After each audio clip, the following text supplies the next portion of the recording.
कि क्लाइटोरिस आपको बताना है किसके होमोलोगस होता है। ये एनसीईआरटी में भी दिया गया है, तो अगर आप एनसीईआरटी रीड करते हैं तो आप पक्का इसका आंसर दे देंगे। और कमेंट में मेरे को बताना कि जो क्लिटोरिस होता है वो होमोलोगस होता है इस डैश ऑर्गन के। ठीक है। हेलो दोस्तों, आप सभी का स्वागत है एसआरजी ट्यूशन की एक नई वीडियो में। जैसे हम ह्यूमन रिप्रोडक्शन चैप्टर पढ़ रहे थे उसी को आज हम कंटिन्यू करेंगे। और आज की वीडियो में हम पढ़ेंगे फीमेल रिप्रोडक्टिव सिस्टम के बारे में। हम जानेंगे कि फीमेल रिप्रोडक्टिव सिस्टम क्या होता है और इसमें क्या क्या चीज़ें इंक्लूड होती हैं। तो बिना टाइम वेस्ट करे आज की वीडियो को स्टार्ट करते हैं। और सबसे पहले बात करते हैं कि फीमेल रिप्रोडक्टिव सिस्टम में क्या क्या चीज़ें इंक्लूड होती हैं। अगर हम बात करें फीमेल रिप्रोडक्टिव सिस्टम की, तो इसमें 1 पेयर ओवरीज जो है इंक्लूड होती है। इसमें डक्ट सिस्टम इंक्लूड होता है। अब डक्ट सिस्टम की अगर हम बात करें तो डक्ट सिस्टम में कई सारी डक्ट्स आती हैं, जैसे कि हम फैलोपियन ट्यूब को डक्ट सिस्टम में पढ़ते हैं जिसको हम ओविडक्ट भी कहते हैं। यूट्रस जिसको हम हिस्ट्रा भी कहते हैं या वॉर्म भी कहते हैं उसको हम डक्ट सिस्टम में पढ़ते हैं।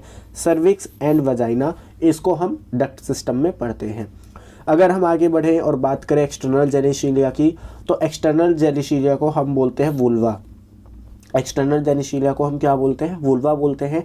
और अगर हम बात करें कि इसमें हम क्या क्या चीज़ें पढ़ते हैं, तो इसमें हम mons pubis, labia majora, labia minora, hymen और क्लाइटोरिस के बारे में पढ़ते हैं। ये एक्सटर्नल जेनिशिलिया का जो टॉपिक है आपको ज़्यादा डिटेल में नहीं पढ़ना है क्योंकि एनसीईआरटी में ज़्यादा डिटेल में नहीं दिया है। बस आपको ये पढ़ना है कि इनकी लोकेशन क्या होती है और ये किसके होमोलोगस होते हैं। इसके बाद हम 4th नंबर पे एसेसरी ग्लैंड्स के बारे में जानेंगे और 5th and the last one mammary glands के बारे में हम जानेंगे। और ये सारी चीज़ें आपस में मिलके फीमेल रिप्रोडक्टिव सिस्टम बनाती हैं। सबसे पहले हम बात करते हैं ओवरीज की। तो अगर मैं बात करता हूँ ओवरीज की, तो जो ओवरीज होती हैं वो प्राइमरी सेक्स ऑर्गन होती हैं फीमेल में।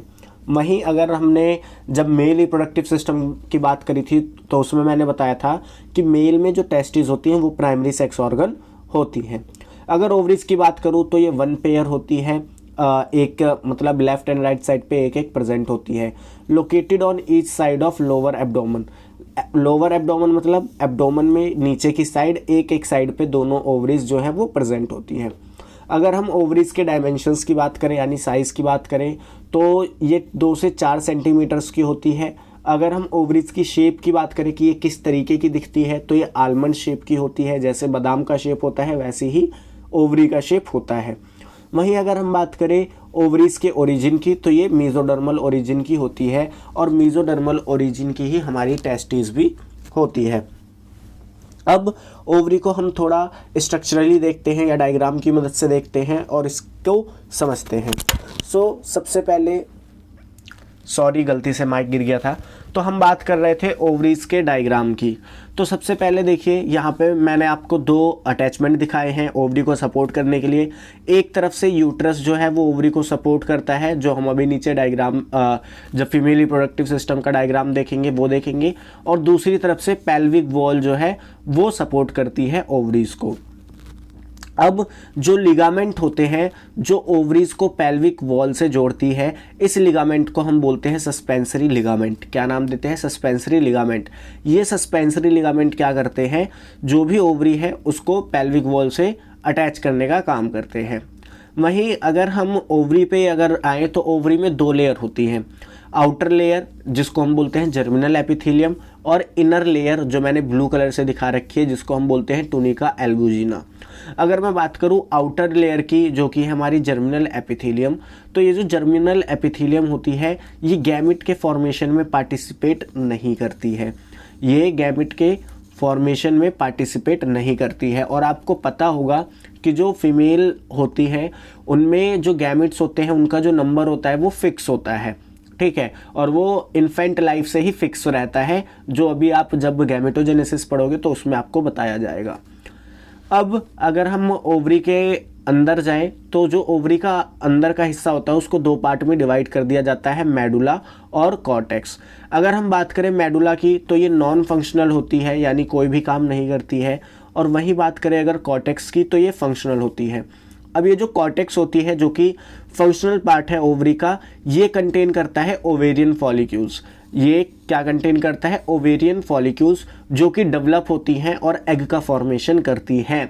जो आप गैमेटोजेनेसिस में पढ़ोगे, primary follicle, secondary follicle, tertiary follicle, Graafian follicle, इन सब के बारे में आप जब हम गैमेटोजेनेसिस पढ़ेंगे तो वहाँ पे डिस्कस करेंगे। अभी आप सिर्फ इतना समझो कि जो कॉर्टेक्स होता है ये ओवरी का फंक्शनल पार्ट होता है और यही वो पार्ट होता है जो ओवेरियन फॉलिक्यूल्स को कंटेन करता है। अब एनसीईआरटी में एक टर्म लिखी जाती है स्ट्रोमल टिश्यू। तो स्ट्रोमल टिश्यू है क्या? मेडुला और कॉर्टेक्स को ही आपस में मिला के स्ट्रोमल टिश्यू कहा जाता है, या फिर आप इसे ओवेरियन स्ट्रोमा भी कह सकते हैं।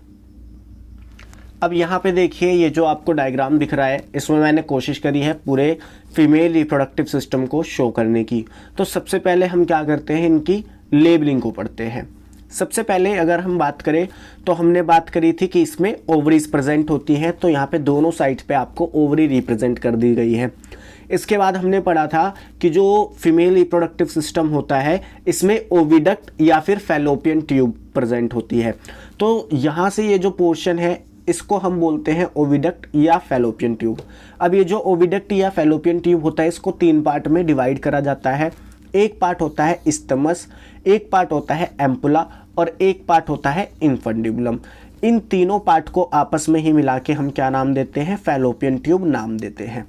अब इनका कई बार पूछा जाता है पोस्टीरियर पार्ट कौन सा है, एंटीरियर पार्ट कौन सा है, मतलब कि आगे का हिस्सा कौन सा है और पीछे का हिस्सा कौन सा है। तो जो पोस्टीरियर पार्ट है यानी जो पीछे का हिस्सा है वो इस्थमस को माना जाता है, और जो एंटीरियर पार्ट है वो इनफंडिबुलम कह सकते हो या फिर फिम्ब्रेई भी कह सकते हो। अब आप बोलोगे कि ये फिम्ब्रेई क्या है। बेसिकली होता क्या है कि ये जो इनफंडिबुलम होता है इस पे कुछ फिंगर लाइक प्रोजेक्शन होते हैं, जैसे कि मैंने यहाँ बना रखे हैं। इन फिंगर लाइक प्रोजेक्शन को हम बोलते हैं फिम्ब्रेई। अगर मैं आपको फंक्शन बताऊं फिम्ब्रेई का, तो फिम्ब्रेई का जो फंक्शन होता है वो होता है कि ओवरी से जब एग रिलीज होता है तो उस एग को कलेक्ट करने का काम होता है फिम्ब्रेई का। अब ये जो फिम्ब्रेई है इसकी एक ओपनिंग होती है जिसको हम बोलते हैं ऑस्टिया, जिसके थ्रू ये एग को कलेक्ट करता है ओवरी से। तो आई होप कि आपको ओवरी और फैलोपियन ट्यूब, फिम्ब्रेई, ऑस्टिया ये सब क्लियर हो गया होगा। अब हम आगे बात करते हैं यूट्रस की, कि हमने बात करी थी कि एक तो आपका ओवरीज होगा जो कि प्राइमरी सेक्स ऑर्गन है आपके, फिर आपका डक्ट सिस्टम आएगा जिसमें आप क्या क्या पढ़ोगे, डक्ट सिस्टम में आपने ओविडक्ट यानी कि फैलोपियन ट्यूब पढ़ लिया, फिर आप आओगे यूट्रस पे। अगर मैं बात करूँ यूट्रस की, तो ये जो पूरा हिस्सा आपको दिख रहा है इस पूरे हिस्से को हम बोलते हैं यूट्रस। ये जो पूरा हिस्सा आपको दिख रहा है इस पूरे हिस्से को हम बोलते हैं यूट्रस। यूट्रस को 3 पार्ट में डिवाइड करा जाता है। एक होता है यूट्राइन फंडस, एक होता है यूट्राइन बॉडी और एक होता है हमारा सर्विक्स। अब आप यहाँ पे जब यूट्रस को और डिटेल में पढ़ोगे तो आप यूट्रस की लेयर्स के बारे में पढ़ोगे। तो वहाँ पे मैंने सिर्फ यहाँ पे लेबलिंग कर रखी है कि यूट्रस की जो इनर मोस्ट लेयर होती है उसको हम बोलते हैं एंडोमेट्रियम, और जो मिडल लेयर होती है उसको हम बोलते हैं मायोमेट्रियम, और जो आउटर मोस्ट लेयर होती है ये होती है पेरीमेट्रियम। इनका काम क्या होता है इसको अभी हम जब यूट्रस टॉपिक पढ़ेंगे तो वहाँ पे डिस्कस करेंगे।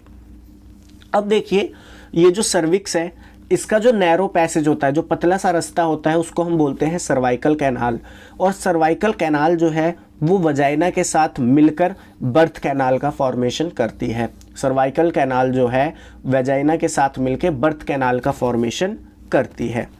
अब मैंने आपको बताया कि ये वजाइना है, वजाइना के अंदर कुछ ये क्रिस क्रॉस प्रेजेंट होते हैं जिनको हम वेजाइनल रियुगे बोलते हैं। क्या बोलते हैं? वेजाइनल रियुगे बोलते हैं।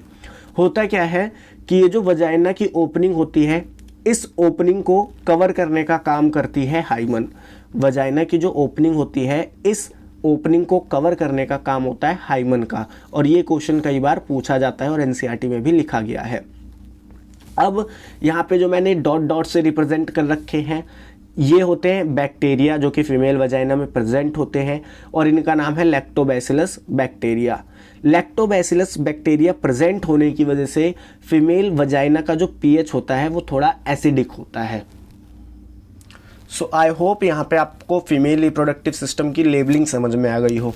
अब हम क्या करते हैं, एक एक चीज़ों पे मूव करते हैं, और सबसे पहले बात करते हैं ओविडक्ट या फिर फैलोपियन ट्यूब की।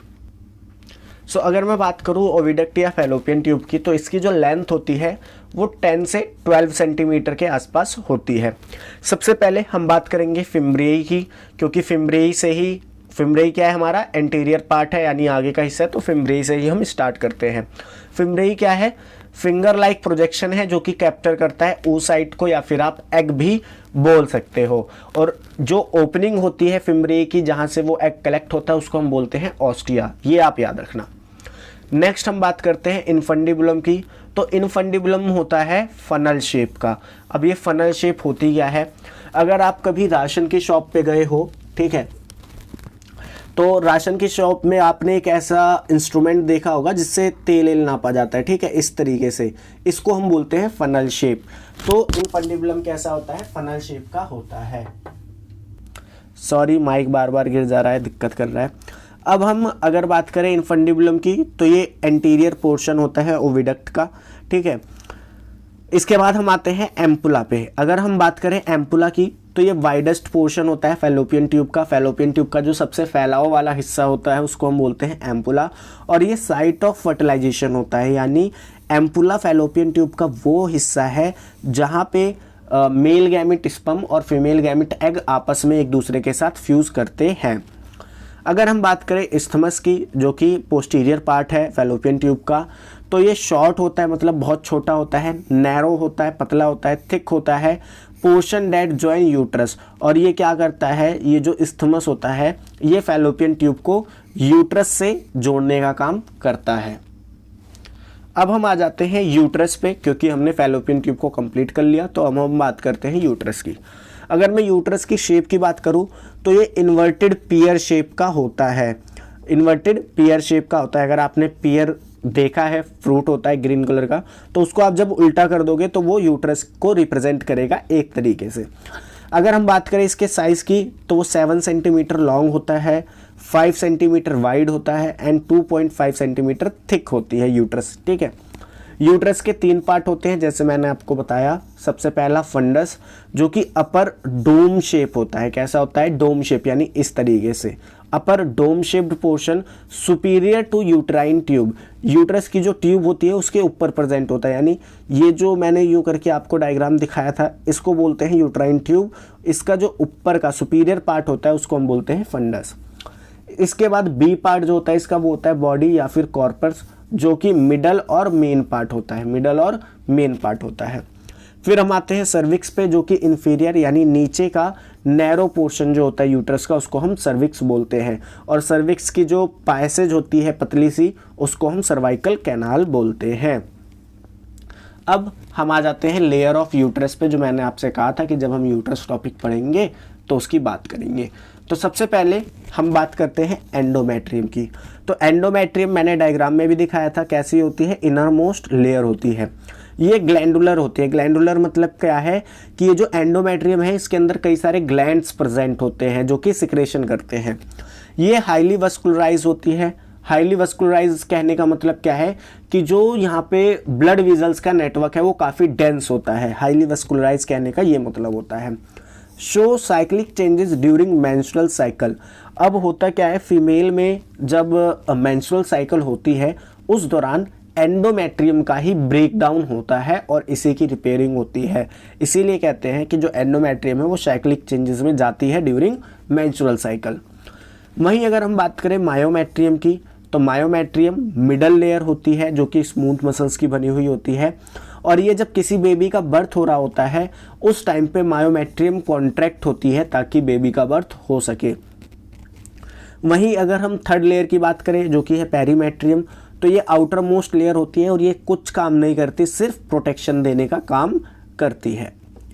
इसके बाद हम आगे बढ़ते हैं और बात करते हैं वजाइना की। अगर हम बात करें वजाइना की तो ये ट्यूबलर यानी ट्यूब जैसा एक हिस्सा है जो कि 8 से 10 सेंटीमीटर का होता है। 8 से 10 सेंटीमीटर का होता है। वजाइना में ग्लैंड एब्सेंट होते हैं। ये बात आपको याद रखनी है, नीट एग्जामिनेशन में या बोर्ड एग्जामिनेशन में पूछ सकता है स्टेटमेंट वाले क्वेश्चंस में कि जो वजाइना होते हैं इसमें ग्लैंड एब्सेंट होते हैं। Opening of vagina guarded by hymen. अब मैंने आपको जब डायग्राम दिखाया था तो वहाँ पे भी बताया था कि जो वजाइना की ओपनिंग होती है उसको कवर करने का काम होता है हाइमन का। और अगर मैं बात कर रहा हूँ हाइमन की, तो जो हाइमन होती है ये भी हाईली वस्कुलराइज होती है। हाईली वस्कुलराइज कहने का मतलब क्या है, एक बार फिर से आपको बता दूं कि ब्लड वेजल्स का वहाँ पे जो नेटवर्क होता है वो काफ़ी डेंस होता है। अब हम आते हैं और बात करते हैं एक्सटर्नल जेनिशिलिया की, जिसको हम वुल्वा या फिर पुडेंडम भी कहते हैं। अगर मैं बात कर रहा हूँ एक्सटर्नल जेनिशिलिया की, तो यहाँ पे सबसे पहले आपको पता होना चाहिए कि एक्सटर्नल जेनिशिलिया में हम क्या क्या चीज़ें पढ़ते हैं। तो मैंने बताया था इसमें हम mons pubis, labia majora, labia minora, इनकी बात करते हैं। तो अगर मैं बात करूँ मॉन्स प्यूबिस की, तो मॉन्स प्यूबिस होता क्या है, फीमेल रिप्रोडक्टिव ऑर्गन में जो हेयरी पार्ट होता है और वहाँ पे फैटी टिश्यू का, या कह सकते हो एडिपोज टिश्यू का एक कह सकते हो कलेक्शन होता है, या एडिपोज टिश्यू का एक बड़ा सा पार्ट होता है और वहाँ पे हेयर्स ग्रो होते हैं, उस हिस्से को हम बोलते हैं मॉन्स प्यूबिस। मॉन्स प्यूबिस के नीचे प्रेजेंट होता है लेबिया मेजोरा। लेबिया मेजोरा पे भी हेयर्स प्रेजेंट होते हैं लेकिन कम अमाउंट में, ठीक है। और यहाँ पे भी एडिपोज टिश्यू होता है, यानी कि फैटी टिश्यू होता है। लेबिया मेजोरा के बाद आती है लेबिया माइनोरा। लेबिया मेजोरा के बाद क्या आती है, लेबिया माइनोरा आती है। अब लेबिया माइनोरा जो होती है, लेबिया माइनोरा और लेबिया मेजोरा के बीच में कह सकते हो कि इनके बीच में एक इरेक्टाइल टिश्यू होता है जिसको हम नाम देते हैं क्लिटोरिस। क्या नाम देते हैं, क्लिटोरिस। ये एक इरेक्टाइल टिश्यू है, या कह सकते हो इसके अंदर इरेक्टाइल टिश्यू प्रेजेंट होते हैं, ठीक है। कहाँ पे प्रेजेंट होता है ये, लेबिया माइनोरा के जस्ट ऊपर।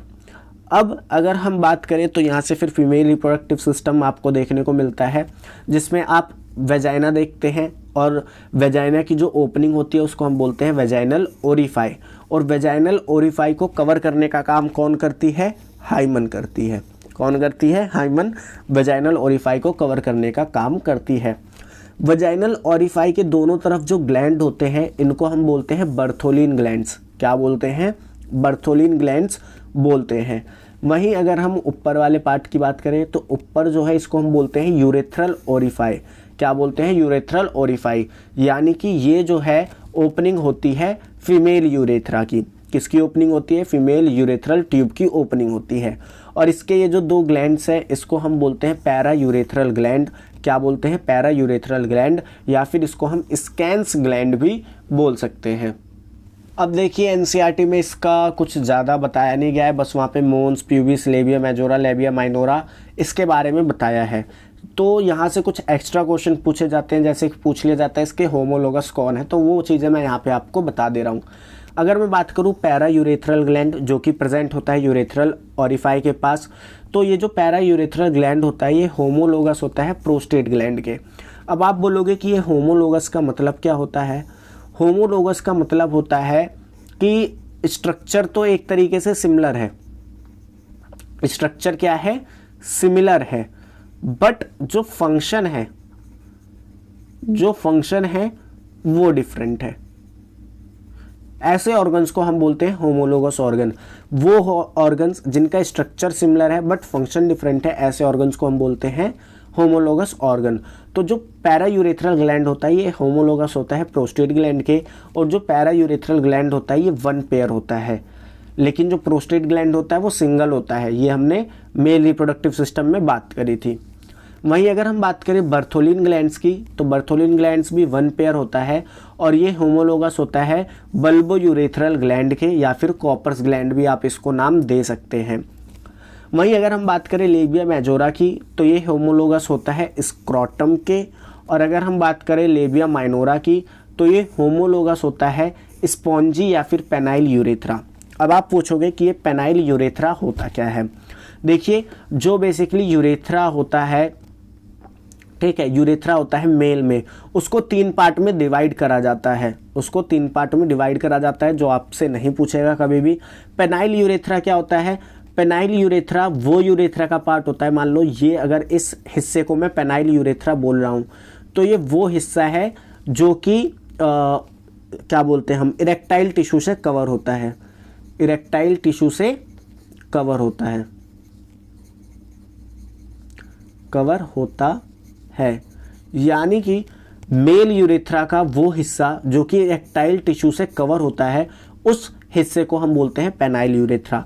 तो जो लेबिया माइनोरा होता है वो होमोलोगस होता है पेनाइल यूरेथ्रा के। एक क्वेश्चन मैं आपके लिए छोड़ जाता हूं, आपको उसका आंसर बताना है कि क्लाइटोरिस आपको बताना है किसके होमोलोगस होता है। ये एनसीईआरटी में भी दिया गया है, तो अगर आप एनसीईआरटी रीड करते हैं तो आप पक्का इसका आंसर दे देंगे। और कमेंट में मेरे को बताना कि जो क्लिटोरिस होता है वो होमोलोगस होता है इस डैश ऑर्गन के। ठीक है, तो मिलते हैं नेक्स्ट वीडियो में, जिसमें हम क्या करेंगे, मेमोरी ग्लैंड्स और मेमोरी ग्लैंड्स के साथ साथ लैक्टेशन को भी पढ़ेंगे, ताकि आपको दोनों टॉपिक अच्छे से समझ आए। तो मिलते हैं नेक्स्ट वीडियो में, तब तक के लिए थैंक्स फॉर वॉचिंग।